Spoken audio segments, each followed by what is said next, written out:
je reviens encore vers vous, mais j'aimerais causer, j'aimerais conseiller, exhorter la jeunesse.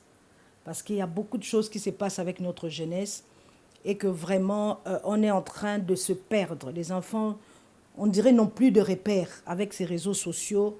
Ils n'ont plus de repères avec les mélanges que nous retrouvons dans ces pays. Les amis qui ont d'autres cultures, la convoitise de la chair que nous avons parlé tout à l'heure. Les enfants veulent avoir le iPhone 5, iPhone 10, les enfants veulent avoir aussi leur autonomie, les enfants veulent avoir. Finalement, nos enfants n'ont plus de repères. Pourquoi je le dis? Parce que la parole de Dieu est claire sur beaucoup de choses. Et ça, j'aimerais vraiment insister surtout sur la jeunesse. Vraiment, je viens conseiller la jeunesse. La parole de Dieu, je reviens toujours dans la parole de Dieu parce que c'est notre catalogue, c'est notre, comment on appelle ça? Notre conseiller. C'est lui qui vient nous conseiller, qui vient nous mettre des limites dans la façon de vivre. Et dans notre culture aussi, nous avons des bonnes éducations, de bonnes façons de se comporter, les bonnes morales, nous en avons. Mais avec les mélanges à gauche, à droite, on se perd. Et pourquoi on se perd? La parole de Dieu dit dans Lévitique 18. Lévitique 18, je commence par le verset 3. L'Éternel, je commence au verset 1, 18, 1. L'Éternel parla à Moïse et dit, parle aux enfants d'Israël. Tu leur diras, je suis l'Éternel votre Dieu. Vous allez dire que non, nous ne sommes pas les enfants d'Israël. Non, nous sommes là. Nous avons été greffés dans cette lignée-là par Jésus-Christ. Et donc, toutes les promesses qui sont dans la parole de Dieu, qui parlent des enfants d'Israël, parlent de nous. Parce que notre père Abraham, notre ancêtre Abraham, a commencé dans ces choses-là. Et donc, Jésus-Christ est venu nous greffer dans cette plante-là, de cette lignée-là. Donc, toutes les promesses qui sont dans la parole de Dieu par rapport aux enfants d'Israël, ce sont aussi nos promesses. C'est que Dieu nous dit, faites attention, c'est pour nous. Quand Dieu dit aux enfants, à son peuple, faites attention, ce n'est pas en vain, parce qu'il y a des conséquences en fait. Alors, la parole de Dieu dit, l'Éternel parla à Moïse et dit aux enfants d'Israël, tu leur diras, je suis l'Éternel votre Dieu. Vous ne ferez point ce qui s'est fait dans le pays d'Égypte où vous avez habité, et vous ne ferez point ce qui s'est fait dans le pays de Canaan où je vous mène. Vous ne suivrez point leurs usages. Vous pratiquerez mes ordonnances, vous observerez mes lois, vous les suivrez, je suis l'Éternel votre Dieu, vous observerez mes lois et mes ordonnances. L'homme qui les mettra en pratique vivra par elles, je suis l'Éternel. Donc, l'Éternel nous dit, attention là où vous foulez vos pieds. Attention aux cultures, aux autres cultures que nous venons trouver sur place. Attention au mixage. Attention à ceux qui viennent à gauche, à droite. Attention aux amis. Ils ont leur culture qui ne sont pas nos cultures. Ils ont leur façon de vivre qui ne sont pas notre façon de vivre. Nous avons notre façon de vivre que nous venons de là où nous venons. Et qui sont des bonnes pratiques aussi. Il y a des bonnes pratiques aussi. Et il y a aussi la parole de Dieu qui nous aide beaucoup dans notre marche. Et Dieu dit que vous vivrez par ces paroles. Et quand je vais dans Deutéronome 6, quand je vais dans Deutéronome 6,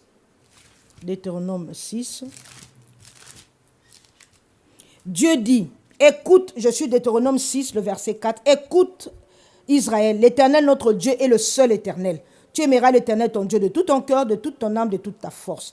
Et ces commandements que je donne aujourd'hui seront dans ton cœur. Tu les inculqueras à tes enfants. Tu en parleras quand tu seras dans la maison, quand tu iras en voyage, quand tu te coucheras et quand tu te lèveras. Tu les liras comme un signe sur le main. Ils seront comme des frontaux entre tes yeux. Tu les écriras sur le poteau de ta maison et sur tes portes. L'Éternel, ton Dieu, te fera entrer dans le pays qu'il a juré à tes pères, Abraham, Isaac, à Jacob, de te donner. Tu posséderas. Alléluia. Au verset 17, il dit, Vous observerez les commandements de l'Éternel votre Dieu, ses ordonnances, ses lois qui vous a prescrites. Tu feras ce qui est droit et ce qui est bien aux yeux de l'Éternel, afin que tu sois heureux et que tu entres en possession de ce que toi tu veux. L'Éternel est en train de demander aux enfants d'Israël. Il dit même au verset 20, « Lorsque ton fils te demandera un jour, qu'est-ce que signifient ces préceptes, ces lois, ces ordonnances, tu lui expliqueras. » Je vais au verset 24. L'Éternel nous a commandé de mettre en pratique toutes ces lois et craindre l'Éternel notre Dieu, afin que nous soyons heureux, qu'il nous conserve la vie comme il le fait aujourd'hui. Nous aurons la justice en partage si nous mettons soigneusement en pratique ces commandements devant l'Éternel notre Dieu et nous a ordonné. Pourquoi je reviens sur ça?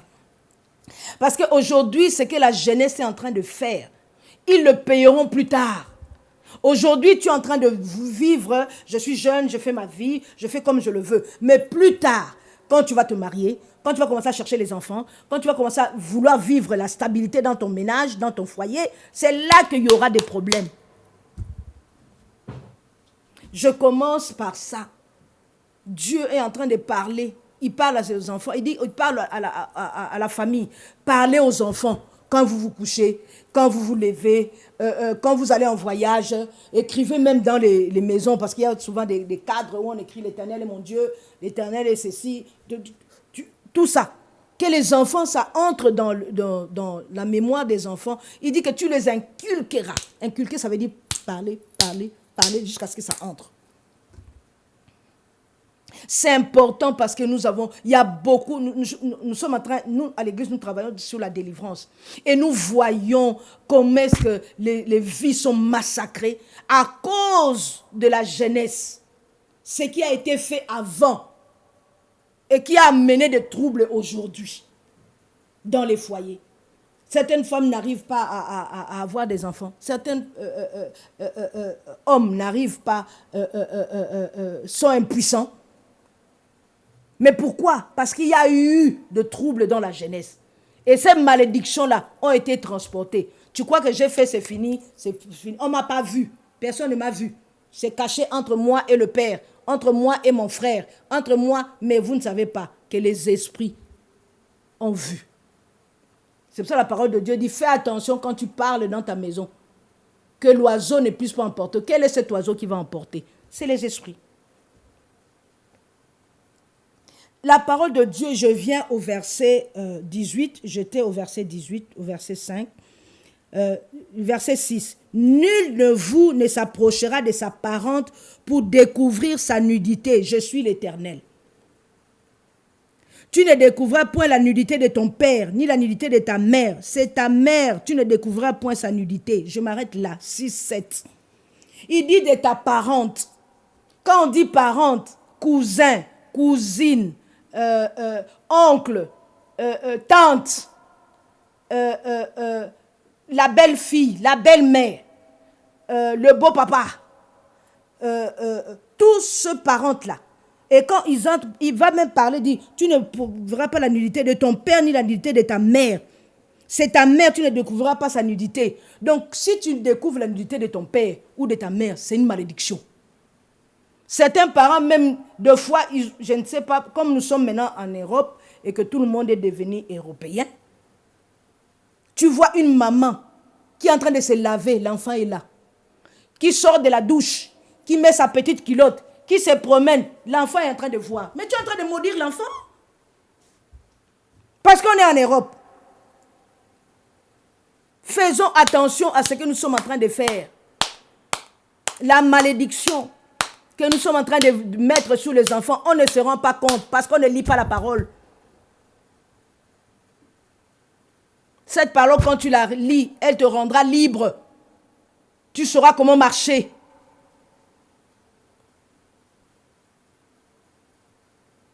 Oh, c'est mon beau-frère. S'il voit, ça fait quoi? Nous sommes en Europe. Je m'habille. Quand je m'assieds, tout est dehors. Tu crois que le beau-frère, lui, c'est un... Comment on appelle ça? C'est un robot? Le beau-frère n'est pas robot. Hein? Ton cousin, là, peut-être ça fait 6 mois, il ne s'est pas dragué depuis qu'il est arrivé ici. Toi, tu lui montres tout. Et si te viole, tu commences à dire, on m'a violé.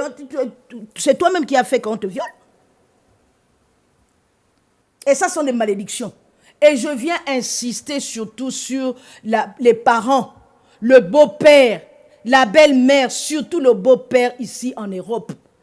Comme les enfants veulent manger tout, ils veulent avoir les iPhones, vous voulez avoir ceci, on a vu ça sur TikTok, on a vu ça sur les réseaux sociaux. Moi aussi, je vais acheter les mèches dans les 100 000, 100 euros, 150, 250, tu n'as pas d'argent, c'est le beau-père.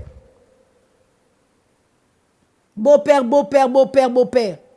Et le beau-père là, il y a des beaux-pères, comment on appelle ça, habités par les démons. Qui ne comprend pas que la fille de ma femme, c'est aussi mon enfant, c'est ma fille aussi. On a vu un papa en Belgique. Il est venu trouver une femme avec ses enfants. 3 enfants, je pense. Il est venu trouver avec 3 filles. Lui-même, avec cette papa-là, il a fait 2 filles. Il a commencé à engrosser d'abord la première. Ne dit pas. Lui aussi, elle aussi ne dit pas. Elle cache. Ils enlèvent la grossesse. 2e fille. Il commence à sortir avec 3e fille. Au lieu de s'arrêter aux filles de la maman, tellement il est possédé. Il entre même dans ses propres filles maintenant. Est-ce que vous vous rendez compte? Quelle abomination! Et tout ça, nos filles, vous permettez ces choses-là. Tu ne touches pas à ton père. Le mari de ta mère, c'est ton père. La femme de ton père, c'est ta mère. Un enfant, dernièrement, j'ai suivi un témoignage. Il dit que je n'ai pas compris. Comme papa a épousé une femme, elle est jeune. Papa est vieux, mais il a pris une jeune. Chaque fois que je passe, je vois la jeune là, mon cœur fait doum. C'est ta maman. C'est ta maman. Et finalement, un jour, il rentre de l'école, il voit maman couchée là sur dehors, dans la maison là. Elle aussi, comme elle... quand il y a l'esprit d'impudicité, il y a l'esprit d'impudicité. Elle a dormi sur les pieds, elle a mis comment? Et c'est comme ça que la fille, le garçon, tout de suite il est rentré, il a été excité, il est rentré sur la maman. Et le comble, quand lui, ils ont commencé à faire là, je ne comprends pas quel est ce sommeil-là. Où on vient, on ne t'a pas drogué, on ne t'a pas donné, tu n'as pas bu jusqu'à te saouler.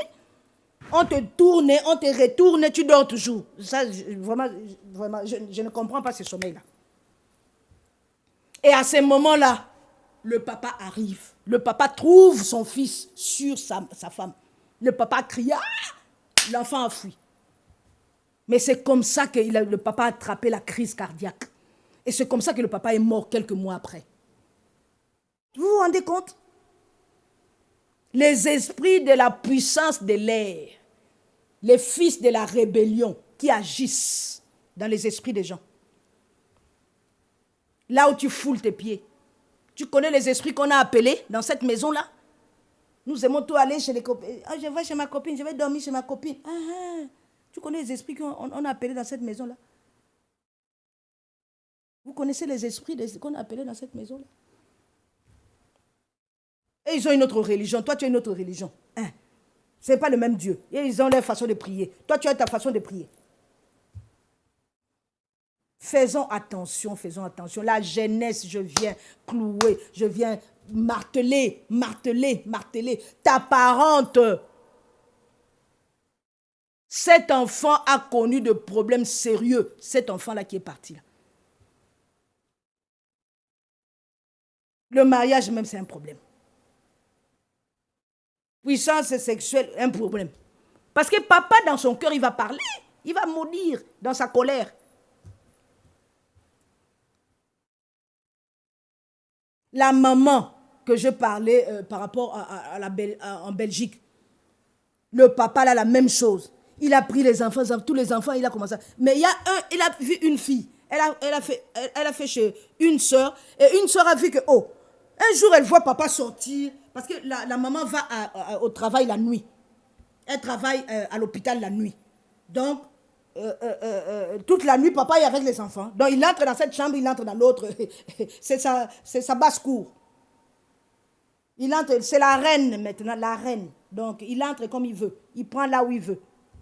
Et tout ça pourquoi? Quand je vais le mèche, beau papa donne. Quand je vais le iPhone, beau papa donne. Quand je vais telle chose, beau papa donne. Ton beau-frère, ce n'est pas ton mari, c'est le mari de ta soeur. La pauvre soeur, peut-être qu'elle a eu pitié de toi. Il t'a fait venir pour que tu sois à côté d'elle. Pour que toi aussi tu aies ta vie. On dirait que dehors, il n'y a plus d'hommes. C'est seulement dans la maison. C'est la malédiction. Ce qui t'a fait du bien, tu lui fais du mal. C'est la malédiction. Ce n'est pas une malédiction sans cause, hein, c'est avec cause. C'est la petite fille qui a vu le papa sortir de là. Elle a fait la jalousie. Elle a dit que papa, je vais parler. Comment tu es rentré là-bas? Papa dit, tais-toi, je vais t'acheter. Elle dit que non, non, non, non, non. La petite a déjà commencé à aimer le beau papa. Donc la jalousie maintenant. C'est comme ça qu'elle a accusé chez maman. Maman, tu sais, la grossesse qui était sortie là, c'était la grossesse. Non, la petite était enceinte. Elle dit que la grossesse là, on m'a dit de ne pas dire, mais c'est papa. La maman a failli tomber. Elle est tombée à la renverse. Quel papa? Elle, c'est papa. Papa était parti au travail. Il a dit que bon, j'attends le papa là quand il va venir. L'erreur qu'elle a faite, au lieu d'attendre, elle a appelé pour commencer à crier. De là, papa a fui. Beau papa, c'est beau papa. C'est pas ton mari. Tu ne peux même pas avoir les envies. Belle-sœur, c'est la belle-sœur. Beau-frère, c'est beau-frère. Il faut respecter ces choses-là. Quand tu casses ces lois-là, il y a une malédiction derrière qui t'attend. Tu entends, oui, maman, je suis mariée depuis 10 ans, depuis 5 ans, je n'arrive pas. Il y a telle chose, mon mari est impuissant. Mais quand tu suis la confession du mari, il dit que oui, j'avais fait les rapports sexuels avec ma tante, la petite sœur de mon père. J'ai fait avec la petite sœur de ma mère. Comment tu peux? C'est ta mère. La petite sœur de ta mère, c'est ta mère. Dieu est en train de parler. Nul ne s'approchera de sa parente pour découvrir sa nudité. Tu ne peux même pas voir ces choses-là. À plus forte raison, un rapport. Il dit, tu ne découvriras point la nudité de ton père, ni la nudité de ta mère. C'est ta mère. Tu ne découvriras pas la nudité de ton père. C'est ton père. Derrière ton père, tous ces gens-là représentent ton père. Parce que c'est le sang. Les liens du sang. Le sang qui crie chez ton père, crie chez son petit frère, crie chez son grand frère. Le sang qui crie chez ta mère, crie chez ta petite soeur, crie... Voilà. Je viens insister. Jeunesse, réveille-toi. Tu vois un enfant qui ne parle pas souvent, mais une femme, c'est la plus mauvaise, hypocrite. Ce qu'elle fait par derrière, incroyable, abomination. Jeunesse, arrêtez, arrêtez, parce qu'il y a des conséquences, il y a des malédictions que nous prenons aujourd'hui, et demain nous allons pleurer, demain nous aurons des problèmes. Certaines femmes, certaines familles font des Mongols, font des autistes. À cause de ça, c'est des malédictions. Ça, c'est ça là.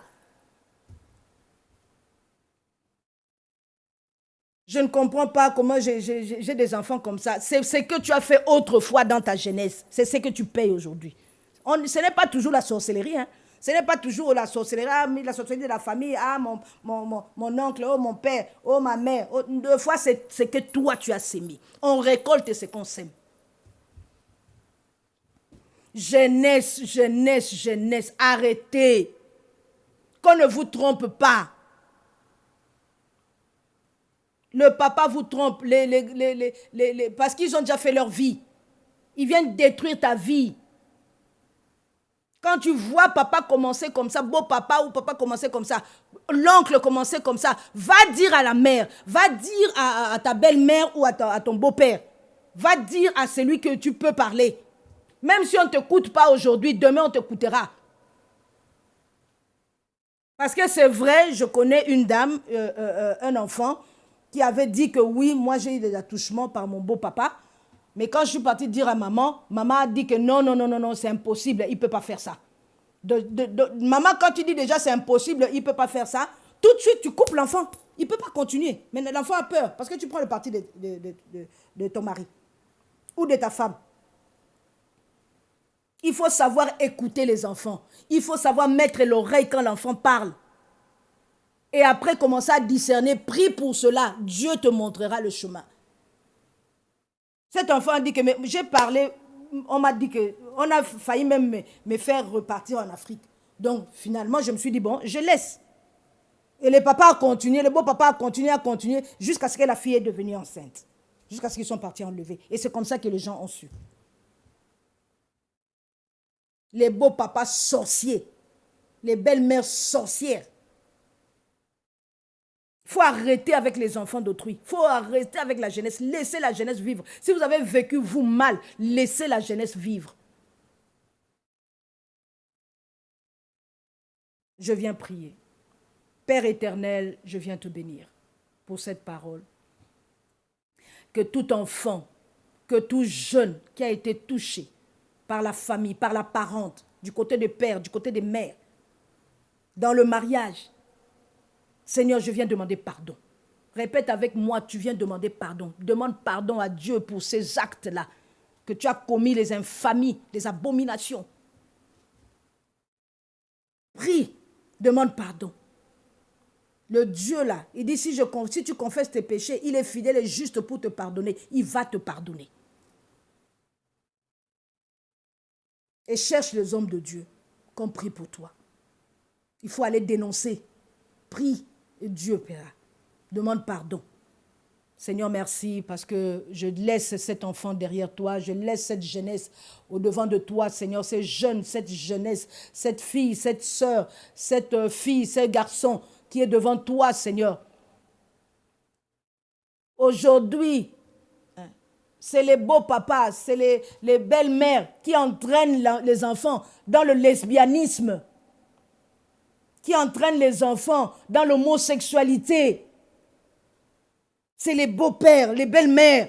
Est-ce que vous vous rendez compte de ces abominations?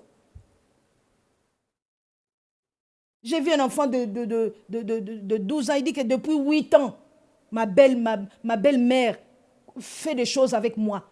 Quand papa va au travail, deux fois, moi, je ne vais pas à l'école. Il me dit, tu restes à la maison, tu ne vas pas à l'école. Il fait des attouchements avec l'enfant. L'enfant, depuis 8 ans, vit ces choses-là. Et cette maman-là, c'est quand leur maman est morte, que cet enfant-là, cette maman-là, on l'a épousé. Elle dit qu'il reste avec les enfants, au moins, parce que comme de temps en temps, c'est papa-là voyage. C'est comme ça qu'il a détruit la vie de cet enfant. Jusqu'à aujourd'hui, l'enfant a 14 ans. De 8 ans à 14 ans, l'enfant-là vit ces choses-là. Et c'est son frère qui a dit que non, non. Un jour, il est venu le trouver. Il dit qu'il faut que je dise. Il dit que la belle maman a dit que si tu dis, je vais te tuer. Donc l'enfant a eu peur. Mais un jour, il a dit assez. Ce qui va arriver, je vais parler. Demande pardon. Entre vous, la culture est différente. Les enfants, le jeune, vous allez dans les fêtes, vous allez dans les mouvements. On fait l'homosexualité, toi aussi tu rentres dedans. Ce n'est pas dans ta culture. On fait des attouchements, tu n'es pas dans cette culture. Demande pardon. Seigneur, merci parce que tu te présentes cette fille, cette ce garçon. Je présente cette sœur, ce frère, Seigneur, devant ton trône de grâce. Cet enfant innocent, Seigneur, qui ne connaissait pas ces choses, oh Dieu. Je viens le laisser entre tes mains. Pardonne du haut des cieux. Tu as dit si tu confesses tes péchés, tu es fidèle et juste pour pardonner. Pardonne, papa. J'implore ton pardon, j'implore ta miséricorde sur ces jeunes, Seigneur, qui ont été abusés.